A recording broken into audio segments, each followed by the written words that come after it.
Hi po, may ikukuwento lang po ako sa inyo. Nung isang araw kasi, bumili ako sa tindahan. Hindi ko na maalala kung ano yung binili ko. So, bumili ako sa tindahan. Tapos, meron isang medyo may edad na doon, nagsasalita. Siguro mga nasa ano na siya, 70. Ganyan. Tapos, meron siyang mga 10 sigurong mga kakwentuhan. Sabi nung guy, sabi niya, ano? Yung blood pressure mo 150, 100? Eh normal lang 'yan. Kasi 45 ka na, 'di ba? Sabi niya.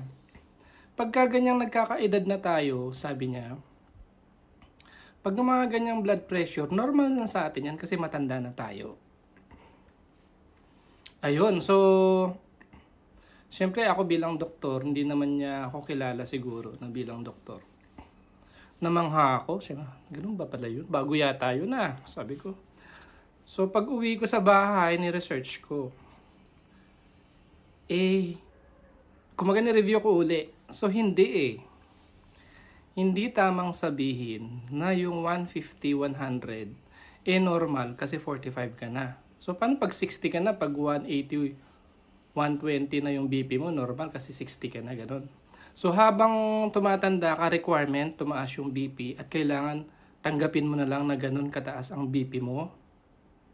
Ganun ang ibig sabihin. Ito pa kasi ang kinakamangha ko. Kasi yung 10 na yun na nakinig, tatanggapin nila yun as truth. Kasi galing yun, yung nagsalita, matanda na.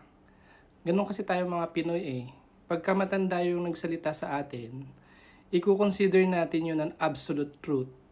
Maniniwala na tayo kagad. At yun ay ikakalat pa natin sa mga kaapu-apuhan natin. Yung wrong information ay ikakalat pa natin. Kumbaga. Sige, balik po tayo dun sa blood pressure. Sa totoo lang po, ganito po yung paliwanag dun sa blood pressure. Ang pinag-uusapan po doon kasi yung sa hypertension or high blood pressure, yung pressure. Yun po. Hindi yung edad. Yung pressure ng dugo mo dun sa iyong artery or vein. Paano ba ang madaling intindihin yun? Di ba kinukuhanan tayo ng blood pressure? Minsan 120 over 80, minsan 110 over 70, minsan 90 over 60. Pag high blood kasi 140 over 90. Minsan 160 over 100. Medyo kabahan ka na pag gano'n. So, anong point ko nga pala? So, yun. Ang normal blood pressure po talaga, ang sinasabi ng mga internist natin is 110 over 70.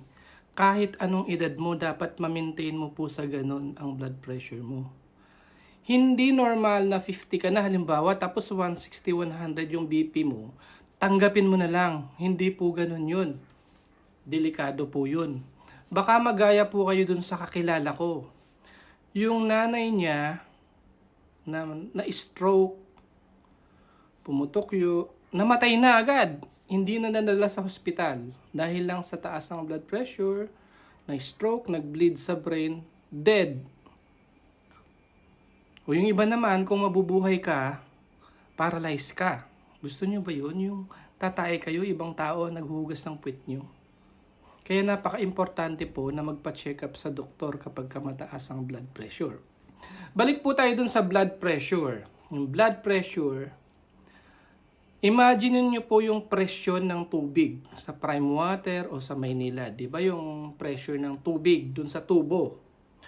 Yung water pressure natin sa tubig, di ba? Di ba pag naglilinis tayo ng sasakyan, nang ginagamit natin yung mataas na water pressure kasi sumisirit yun yung pressure. Pressure, mataas na pressure para mataas yung pressure. Kapag yung sa mga prime water or Maynilad, meron po yung designated na pressure ang tubig. Hindi po pwedeng sobrang taas. Hindi pwedeng mababa. Kapag mababa yung pressure ng tubig natin, mahina yung tubig. Pag mataas naman yung pressure ng tubig natin dyan sa ating mga tubo, sasabog yung tubo natin, tas lagi tayong magpaparepair. Tatawag lagi sa, let's say, sa Marwadis or prime water, ganyan. Ganon din po sa ating blood pressure. Imagine mo po yung dugo mo, ang lakas ng pressure. Di po ba? Yung blood pressure mo, ang taas. Ang ibig sabihin nun, yung parang tubig, yung pressure dun sa tubo mo, dun sa artery mo, napakataas. Anong mangyayari dun? Pwedeng tama si kuya na nagsabi na normal lang yun, hayaan mo na lang yung blood pressure mo mataas. Kasi yung katawan natin pwedeng mag-adapt.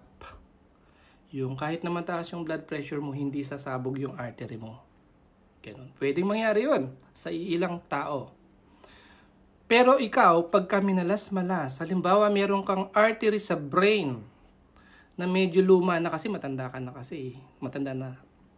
Medyo weak na yung artery mo sa brain. Parang tubo na nasa utak. Medyo mahina na yung tubo mo sa utak. Tapos, ang taas ng blood pressure mo, yung sinabi niya kanina normal. 150, 190, ganun. Parang tubo ng tubig.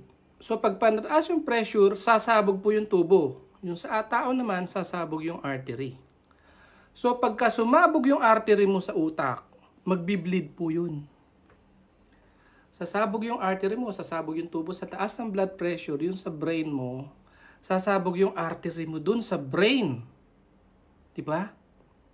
Pag sumabog yun, wala nang time na, ay, pupunta ka sa neurosurgeon, buksan mo yung utak ko, tanggalin mo yung, tahiin mo yung dugo, yung sumabog na tubo or artery, tahiin mo. Tapos, kukunin mo yung dugo at okay na ako. Hindi man madali po. Iilan lang ang neurosurgeon dito sa Pilipinas nang gagawa ura-urada. Kahit na meron ka pang 5 million na ibigay sa kanya. Siyempre, iki-clearance ka pa. In short, pagka ganun, di po ba? Kasi pag na-stroke ka na, kung mabubuhay ka, paralyze ka, pag minalas ka, yun nga, todas. Kaya po, yung sinasabi nyo na, ay 45 na ako, normal lang yung blood pressure ko na mataas. Kasi matanda na ako. Mali po yun. Kailangan magpa-check up po kayo at i-maintain yung blood pressure nyo dun sa normal level. Ang normal na blood pressure, parang sa tubig nga may normal pressure kasi masisira yung mga tubo natin pag sobrang taas, diba? Kailangan at least 110/70 as far as I know at this time. 110/70. Siguro pwedeng 120/80 pero yung isa iba kasi pre-hypertension na daw yun. So 110/70 lang daw kasi nga dapat yung daloy ng dugo mo yung normal lang na pressure. Sana po naiintindihan nyo yung paliwanag ko kasi itong paliwanag ko with feelings. Kasi po, nakikita ko po kasi yan sa mga laging sinasabi ng mga elderly natin na pag naipasa sa mga younger generations, mali naman po kasi information. Sorry po ha, pero kasi kailangan natin ituro yun para magkaroon tayo ng information. Napakahaba na po na itong vlog. Sorry po. Sige, good day po.